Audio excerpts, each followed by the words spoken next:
कुछ ऐसी आवाज़ें जिनके साथ हमने जाने कितनी रातें गुजारी हैं, और मोहब्बत का इज़हार ये नहीं पूछूँगी। एक ऐसी आवाज़ से आज रूबरू हैं हम, आतिफ़ असलम की आवाज़। अस्सलाम वालेकुम। आतिफ़, शुरू करूँगी मैं आपको एक बात बताऊँगी जो मैंने उस दिन आपको नहीं बताई, जब आप और मैं एक एयरपोर्ट पे एक साथ थे।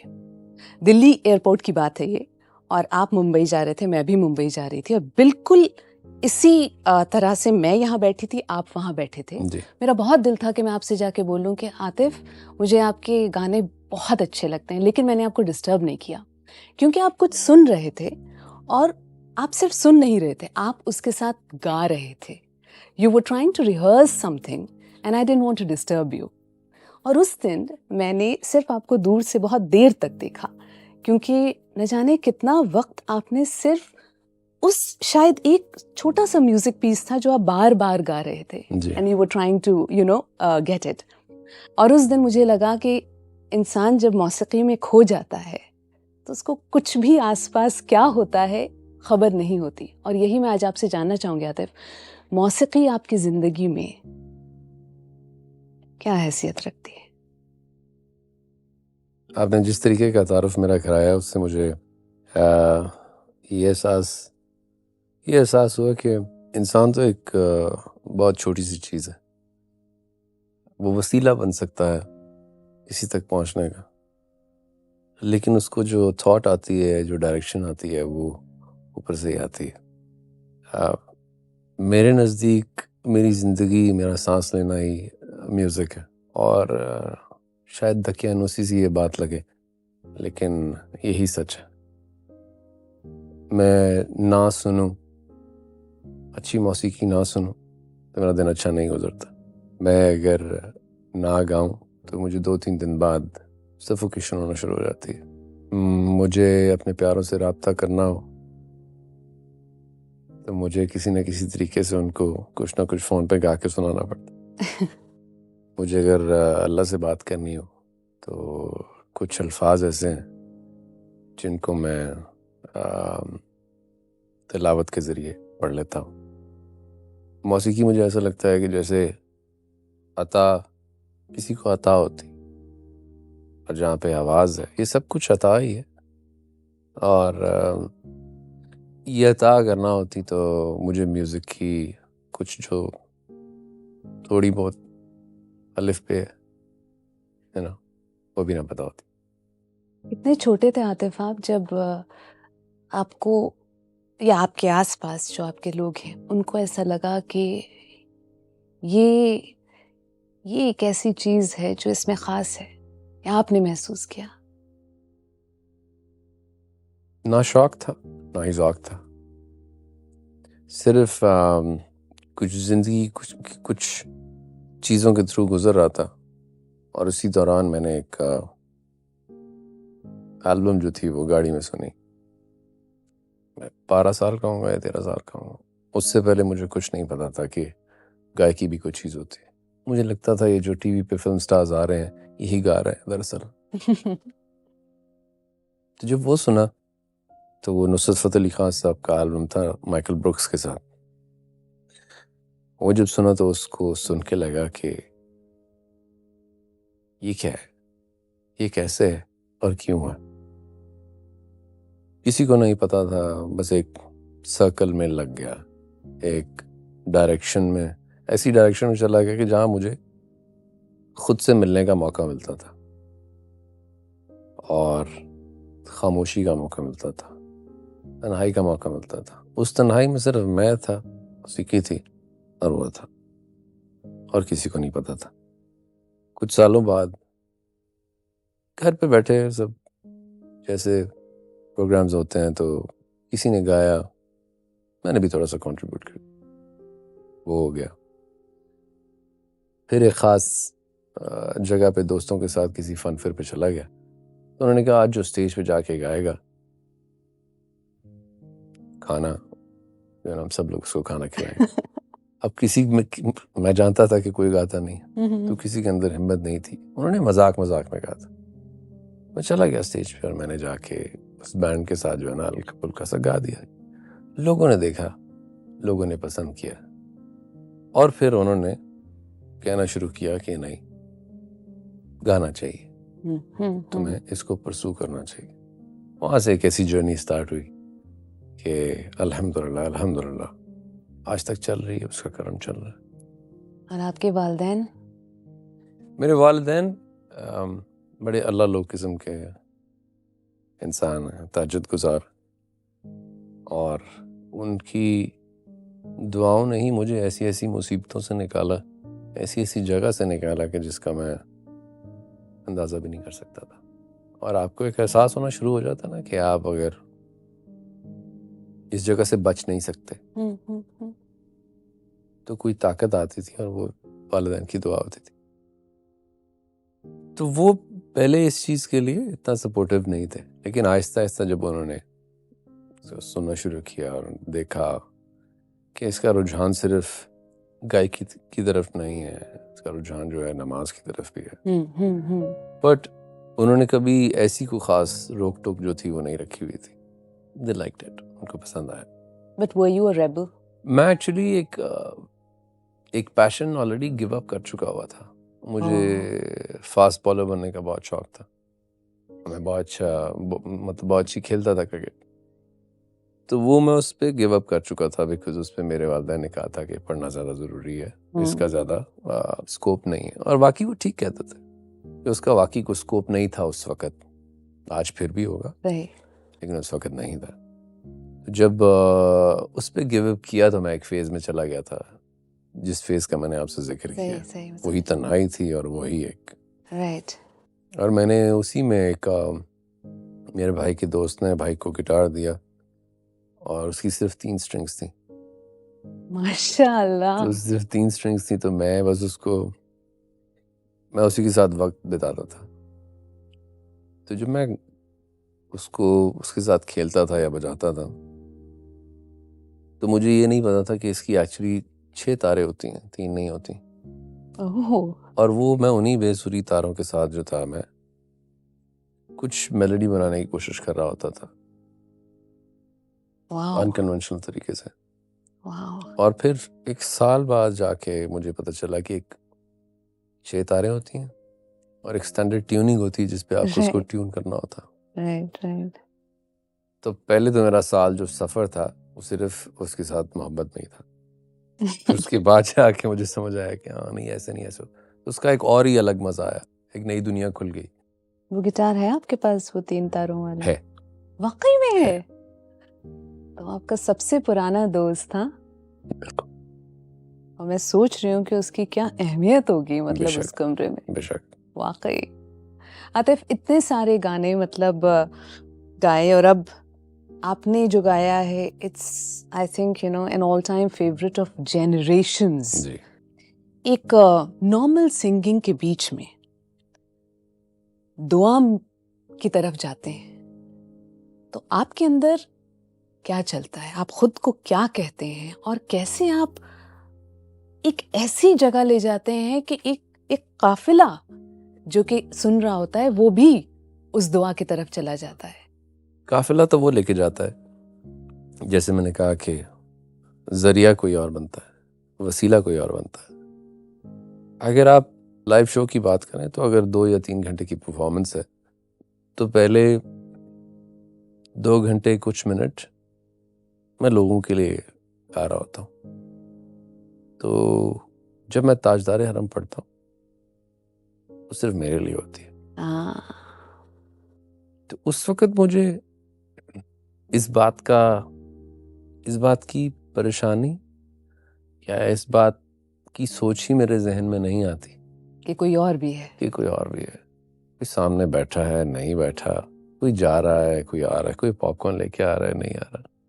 उस वक़्त बस एक राब्ता सा लगता है और फ्लैशबैक चलता है। एक फ्लैशबैक चलता है कि मैं इतना गुनहगार आदमी हूँ, उन गुनाहों के बावजूद मुझे ये अता किया गया है कि मैं ये पढ़ भी सकूं। तो शर्मिंदगी में भी होता हूँ, इज्ज में भी होता हूँ, तकब्बुर से बाहर होता हूँ, उस खास वक्त। और बस लगता है जैसे राब्ते में। और जो आप कह रहे हैं यही होता है उस इंसान के साथ जो आपको सुन रहा होता है। ये वो है, अगर किसी इंसान के साथ ऐसा होता है जो काफिला बनता है, ये वो है, ये उसका करना है, इसमें मेरा कुछ नहीं। नहीं, लेकिन वाकई मतलब वो होता तो है। तो अगर आतिफ से मैं ये सवाल पूछूं, अगर मैं एक दोस्त बन के आपके पास आऊं और कहूं कि आतिफ, इस वक्त जिंदगी बहुत मुश्किल दौर से गुजर रही है, नहीं पता कि मैं उस पार जा पाऊंगी कि नहीं, बहुत मायूस हूं, तो आप एक दोस्त को क्या कहेंगे? सबसे बड़ा कुफरी मायूसी है। जो उससे राब्ते में है वो कभी मायूस नहीं हो सकता।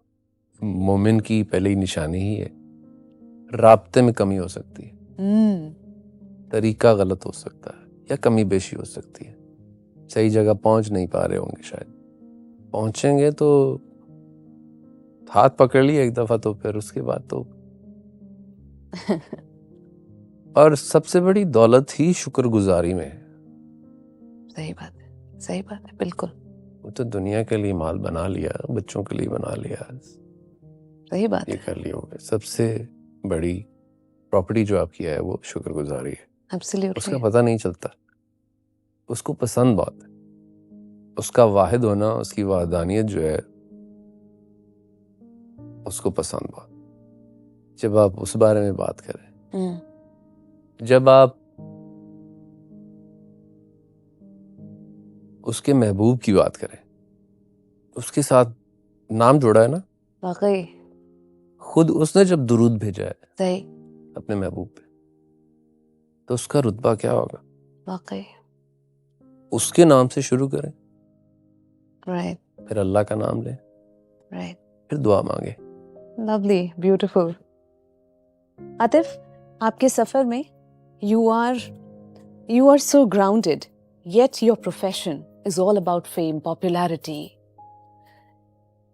क्या आपने अपनी म्यूजिकल जर्नी में, और ख़ासकर ये वक्त जब वायरल हो जाना, ऑटो ट्यूनर्स की दुनिया जी, से सक्सेसफुल हो जाना एक बहुत बड़ा चार्म है, आपने खुद को एक तो कैसे बचा के रखा है, पहली बात ये, और क्या अपने सफ़र में आपने कुछ बहुत लुक्रेटिव ऑफर्स या अपॉर्चुनिटीज़ को छोड़ा सिर्फ इसलिए क्योंकि आपके जो प्रिंसिपल्स हैं अपने प्रोफेशन को लेकर, अपने म्यूजिक को लेकर, उनसे वो मिलता जुलता नहीं था? बहुत दफा ऐसे हुआ, सिर्फ प्रोफेशन से नहीं, मेरी पर्सनालिटी से। जिन चीज़ों पे मुझे एतराज़ था, मैंने कभी उन पे कॉम्प्रोमाइज़ नहीं किया। अगर कोई लफ्ज़ गलत है किसी की शायरी में और मुझे लग रहा है कि वो ऐसा है कि उसकी शान में गुस्ताखी है, तो वो गलत है। राइट, और अगर मैंने गलती से उसको गा दिया है और मुझे बाद में पता चला, इस बात का एहसास बाद में हुआ है, मैंने उसकी माफ़ी मांगी अल्लाह से। आजकल के दौर में ऐसा नहीं है कि ऑटो ट्यूनर जो है वो हमारे दौर में नहीं था, हमारे दौर में भी था ऑटो ट्यूनर। अब सहारा है वो, बिल्कुल, ओवरनाइट सक्सेस के लिए सहारा है वो। तो राइट, अब लोगों को मशहूर होना है, अब लोगों को मेहनत नहीं करनी है, अब लोगों को ज्यादा देर के लिए उस पेडेस्टल पे रहना नहीं है। उनकी ख्वाहिश है, लेकिन उनको ये नहीं मालूम कि अगर मेहनत नहीं है तो ये बड़ा शॉर्ट लिव्ड है। थोड़ी देर की जो शोहरत है वो ज्यादा देर नहीं चलती। बाकी ये भी एक कोई फॉर्मूला नहीं है, सही, बिल्कुल, क्योंकि अगर फॉर्मूला होता तो आज हर इंसान के पास शोहरत होती। राइट, राइट, और ये भी कोई इस बात की हकीकत या इस बात में कोई वो नहीं है कि वो ही फेमस हो सकता है, नहीं तो कोई और फेमस नहीं हो सकता। वो जिसे चाहता है इज्जत देता है, वो जिसे चाहता है इज्जत। सही, बिल्कुल, बिल्कुल, कहते हैं कि जरूरी नहीं है कि आप जिस इंसान के पास माल बहुत ज्यादा है वो एक अच्छा इंसान है, और जरूरी नहीं है जिसके पास माल कम है वो एक बुरा इंसान है। सही, और अल्लाह ने उसको जो है वो उस जगह पे सिर्फ इसलिए गरीब रखा है कि वो एक बुरा इंसान था, या उस अमीर आदमी को इसलिए सक्सेसफुल कर दिया है कि वो एक अच्छा इंसान था। ये कोई क्राइटेरिया नहीं। एब्सोल्युटली।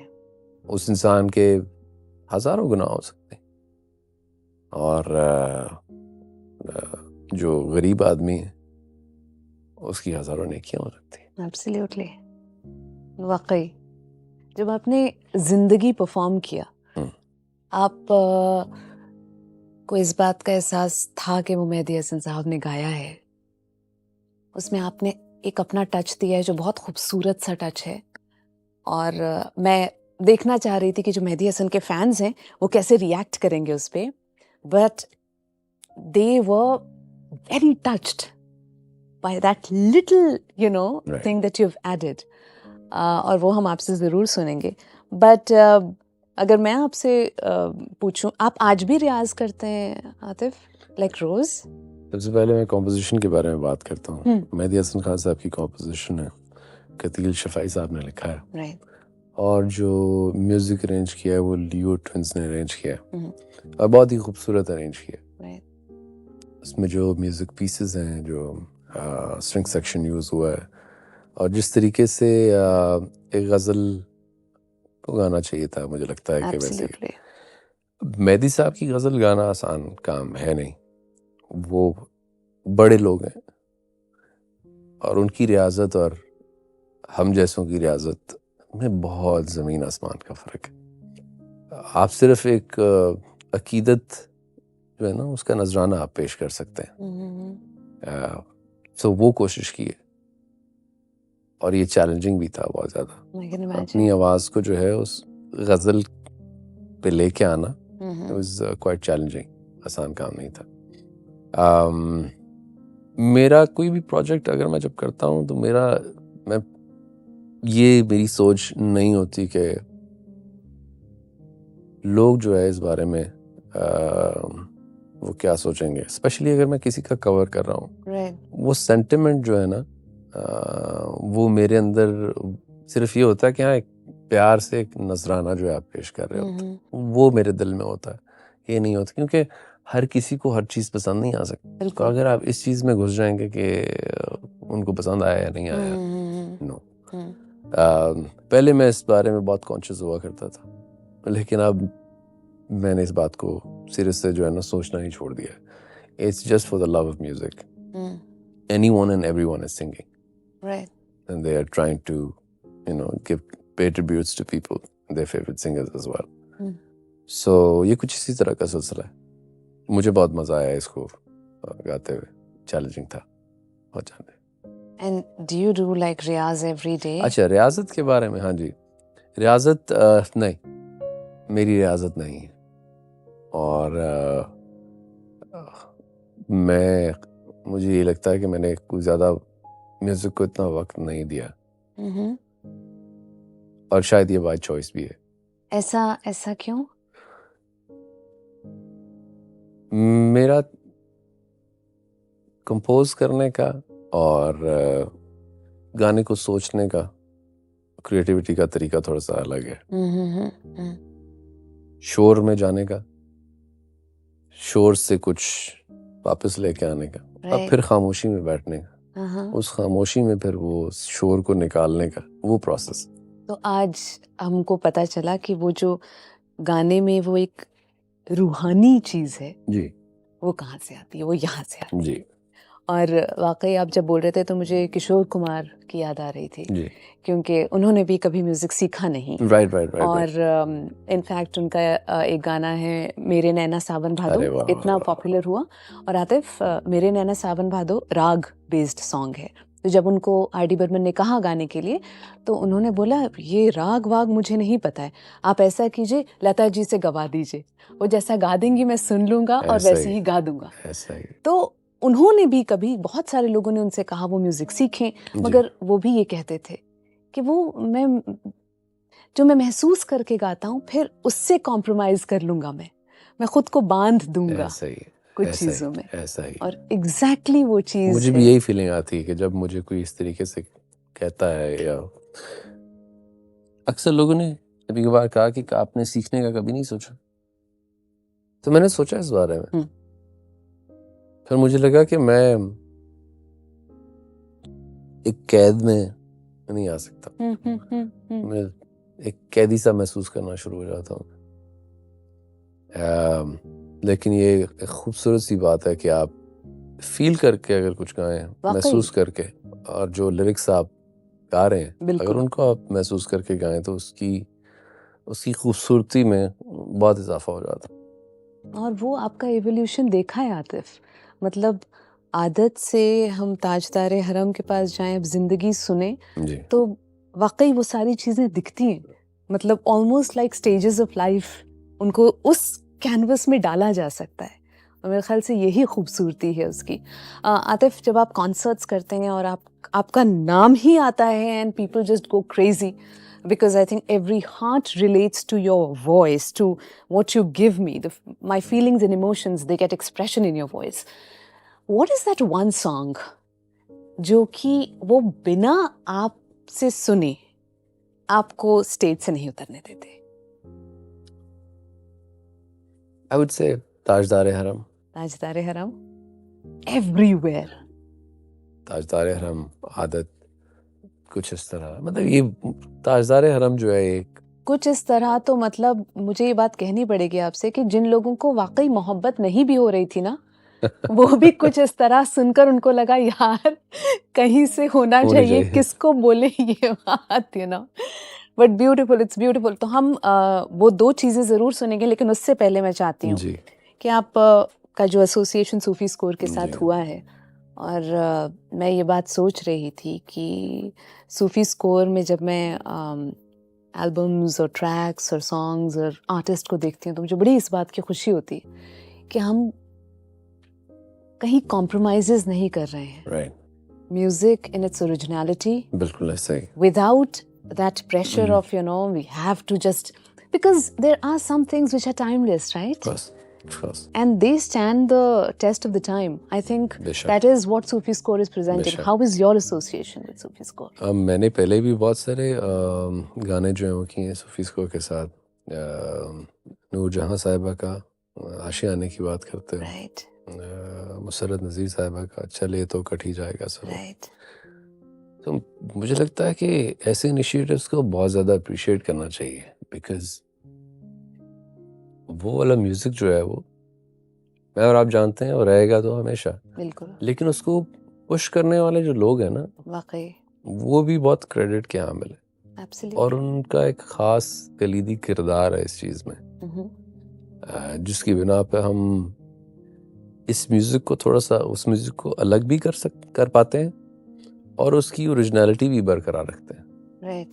और सबसे बड़ी बात ये कि वो जो अल्फाज थे, वो जो शायरी थी, वो लोगों तक पहुंचा सकते, Absolutely. जो कि भूल गए थे लोग। Right, right, right. किताबें तो खत्म हो रही ना, बिल्कुल, किताबें, पेपर तो अब खत्म हो रहा है।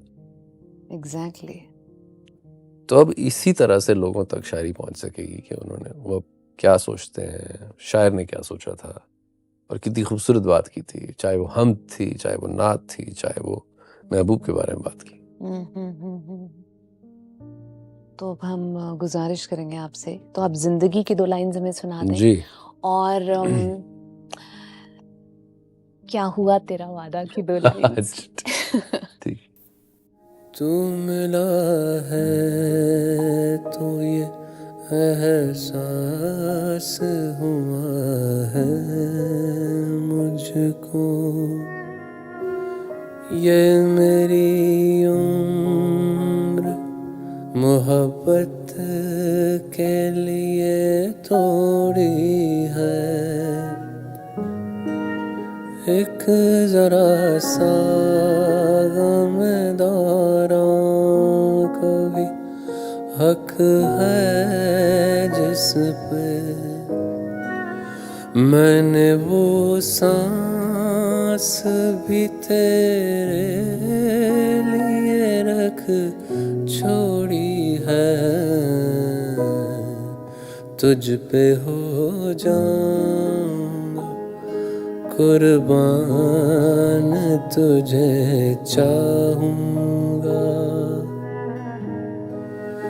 मैं, तो मर कर भी मेरी जान तुझे चाहूंगा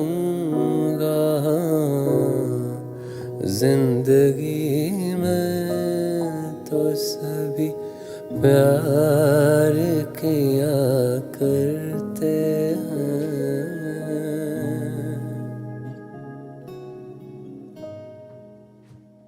बहुत शुक्रिया आतिफ। और अब आपको क्या हुआ तेरा वादा की 2 लाइंस गानी है। मेरी बाहों में बीती हर शाम बेवफा ये भी क्या याद नहीं क्या हुआ तेरा वादा वो कसम वो इरादा भूलेगा दिल जिस दिन तुम्हें वो दिन जिंदगी का आखिरी दिन होगा क्या हुआ तेरा वादा वो कसम वो इरादा। बहुत शुक्रिया आतिफ, बहुत बहुत शुक्रिया। Thank you very much.